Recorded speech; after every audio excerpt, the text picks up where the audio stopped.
আওয়ামী লীগের আমলে হলে জল কামান দিয়া পিটাপিটি কইরা তারপরে সরাইতো। ঠিক আছে। তো এই ক্ষেত্রে এই তুলে বলবে এই যে হালার পুলিশের চরিত্র বদলা নেই, ফাঁসিবাদের দোষর তারে ধরো।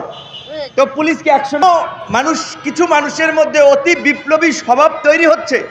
এই অধিক কথা আছে না যে অধিক সন্ন্যাসীতে গাজন নষ্ট কোথা থেকে? নতুন বাংলাদেশ বিনির্মাণ করতে হলে মানুষের মধ্যে সেই মূল্যবোধটা জাগ্রত করা দরকার।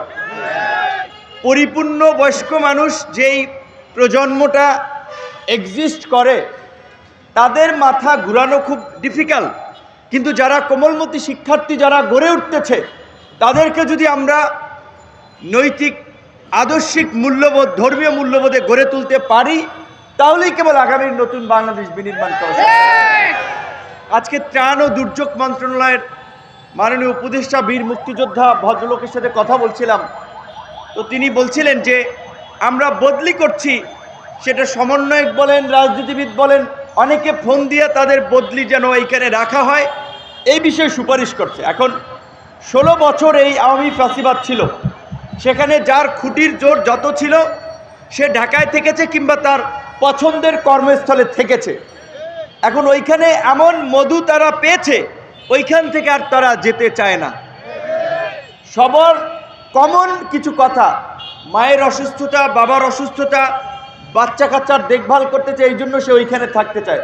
অরিজিনালি এইগুলা দু একটা কেস হতে পারে, ম্যাক্সিমাম ধান্দাবাজির কেস। আমার অফিসে অনেকে আসে, আমি পরিষ্কারভাবেই বলি ভাই বদলির অথরিটি আমি না। নতুন একটা সরকার গঠিত হয়েছে, তারা বদলি করবে, প্রশাসনকে ঢেলে সাজাবে, তারপরে তারা একটা দক্ষ প্রশাসন এবং একটা সক্রিয় এবং গতিশীল রাষ্ট্র ব্যবস্থার দিকে যেতে পারবে। পুরো রাষ্ট্র ব্যবস্থা কার্যত এই 5 মাসেও এখন পর্যন্ত স্থবির অবস্থা। এখন আপনারা শিক্ষক মানুষ, আপনারা আন্দোলন করছেন, শ্রমিকরা বিভিন্ন জায়গায় আন্দোলন করছে, অনেক জায়গার এই ধারাবাহিক আন্দোলনের ফলে রাস্তাঘাটে যানজট সৃষ্টি হচ্ছে, মানুষের ভোগান্তির সৃষ্টি হচ্ছে। এখন অনেক জায়গায় পুলিশকে দিয়ে ক্লিয়ার করা লাগবে রাস্তা। এখন শ্রমিকদের উপরে যদি পুলিশ আক্রমণ করে ঊর্ধ্বতন কর্তৃপক্ষের নির্দেশে আরেকজনের ছবি তুলে বলবে এই যে হালার পুলিশের চরিত্র বদলা নেই, ফাঁসিবাদের দোষর তারে ধরো। তো পুলিশকে অ্যাকশনে যেতে পারবে। এখন আমরা যদি রাষ্ট্রের শৃঙ্খলা আনতে চাই তাহলে পুলিশ তো চিন্তা করতেছে আমার তো ফ্যাসিবাদের দোষর বানাই দিবে, তো কাজে আমি তো এমন অ্যাটাক করতে গিয়েও বিপদে পড়বো, তাহলে আইন শৃঙ্খলা বাহিনী কাজ করতেছে না। এটা তো শুধু পুলিশের দোষ দেওয়া লাভ নাই। সামগ্রিক এই বিপ্লবের পরে এত মানুষ, কিছু মানুষের মধ্যে অতি বিপ্লবী স্বভাব তৈরি হচ্ছে। এই অধিক কথা আছে না যে অধিক সন্ন্যাসীতে গাজন নষ্ট, এই অতি বিপ্লবীরা এখন দেশকে অকার্যকর পরিস্থিতির দিকে নিয়ে যাচ্ছে। সীমান্তে নানান ধরনের ঘটনা ঘটছে, সেখানে ভারতের উস্কানি আছে, আবার আমাদের এইখান থেকেও কিন্তু কেউ কেউ বিশৃঙ্খলা উস্কে দিতে পারে, এই বিষয়ে কিন্তু সতর্ক থাকতে হবে। সীমান্তে যদি পরিস্থিতি তৈরি হয়, নিরস্ত্র জনগণ, আমি একটা ইটার আদলা নিয়ে যাই আমি সীমান্ত ভারতীয় বিএসএফকে মোকাবেলা করতে পারবো?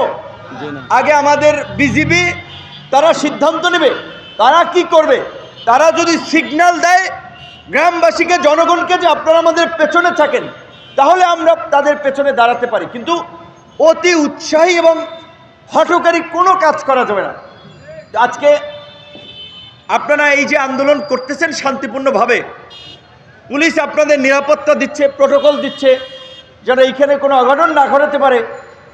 আন্দোলন করছেন যৌক্তিক, পুলিশ সম্মান দেখাচ্ছে। আওয়ামী লীগের আমলে হলে জল কামান দিয়া পিটাপিটি কইরা তারপরে সরাইতো। ঠিক আছে। তো এই ক্ষেত্রে এই সরকারকে ধন্যবাদ জানাই যে তারা একটা নাম শুরু করেছে যে অন্তত হ্যাঁ গণতান্ত্রিক রাষ্ট্রে নাগরিকরা দাবি দেওয়া জানাবে, প্রতিবাদ করবে, সেই পরিবেশটা থাকতে হবে। কিন্তু আমি ব্যক্তিগত আমার বক্তব্যের শুরুতেই বলেছি শিক্ষকরা রাস্তায় থাকবে, এইটা কোনোভাবেই হওয়া উচিত না। এই সরকারের প্রধান তিনি নিজেও কিন্তু একজন শিক্ষক, শিক্ষা উপদেষ্টা নিজেও একজন শিক্ষক। এরকম অনেক আছেন যারা শিক্ষকদের এই বাস্তবতাটা বুঝেন, কিন্তু আমি বুঝি না যে তারা কেন আসলে দাবি দেওয়াটা মানেন না বা বুঝেন না। দেখেন সরকারি কর্মকর্তা কর্মচারীদের বেতন কাঠামো যদি দেখেন, আমার পরিবারের মধ্যে কেউ সরকারি চাকরি করে না, কাজে বেতন বাড়লে আমার খুব বেশি লাভ নাই। কিন্তু আমরা যদি রাষ্ট্র নিয়ে চিন্তা করি, দেশ নিয়ে চিন্তা করি, দেশকে দুর্নীতিমুক্ত করতে চাই, একটা নতুন বাংলাদেশ চাই, তাহলে তো আমাদের গোটা রাষ্ট্রের বিভিন্ন স্টেক হোল্ডারদের কথা ভাবতে হয়। 20তম গ্রেডে একজন অফিস সহায়ক বা যাকে পিয়ন বলেন আপনারা, তার বেতন 8,200 টাকা।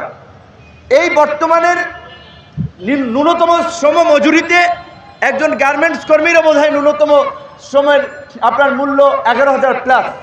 তাহলে সরকারি কর্মচারী, সে হোক পিয়ন, তার বেতন কিভাবে 8,200 টাকা হয়? তাহলে ওই বেটায় চুরি করবে না, তার সংসার চালাবে কেমনে? তাহলে ওনার বেতন কম দিয়ে আপনি কিভাবে দুর্নীতি, ঘুষ আপনি বন্ধ করবেন? আমি ভেবেছিলাম ইউনূস স্যারের মতো ইনোভেটিভ মানুষ, সৃজনশীল মানুষ, তিনি প্রথমেই ঘোষণা দিবেন যে সরকারি সমস্ত অফিস আদালত থেকে দুর্নীতি বন্ধ করার জন্য বেতন ডাবল করে দেওয়া হইল। তাহলে তার যে টুকটাক ঘুষ কিংবা বামে ডান দিয়ে যা করা লাগে ওইটা তার করা লাগবে না।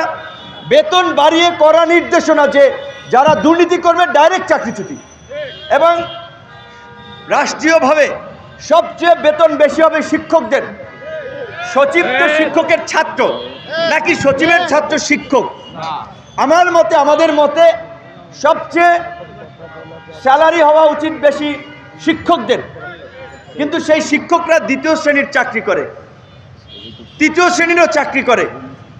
তাহলে আপনি সমাজ বদলাবেন, রাষ্ট্র বদলাবেন, শিক্ষকদের যদি মজুরি এত অল্প থাকে, সেখানে শিক্ষকরা কিভাবে মানুষকে উন্নত জীবনযাত্রা আদর্শের দিকে তাদেরকে ধাবিত করবে? আমার ব্যক্তিগত জায়গা থেকে আগামীকালকে আপনাদের বিষয়টি নিয়ে শিক্ষা উপদেষ্টা এবং আমাদের যে প্রতিমন্ত্রীর পদমর্যাদার বিশেষ সহকারী, তাদের সাথে আমি কথা বলবো। এইটুকু আপনাদেরকে বলতে পারি, আমরা শিক্ষকদের প্রতি কমিটেড, আপনাদের দাবি দেওয়া যেন দ্রুত মেনে নেওয়া হয়, এবং এটা অত্যন্ত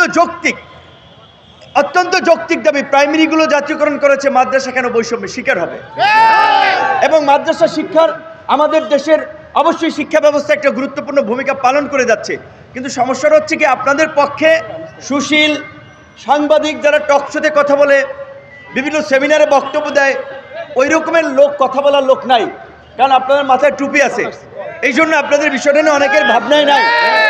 কিন্তু এখানে সমস্ত জাতীয় নেতৃবৃন্দ বক্তব্য রেখেছেন, গোয়েন্দা সংস্থাগুলো সরকারকে নোট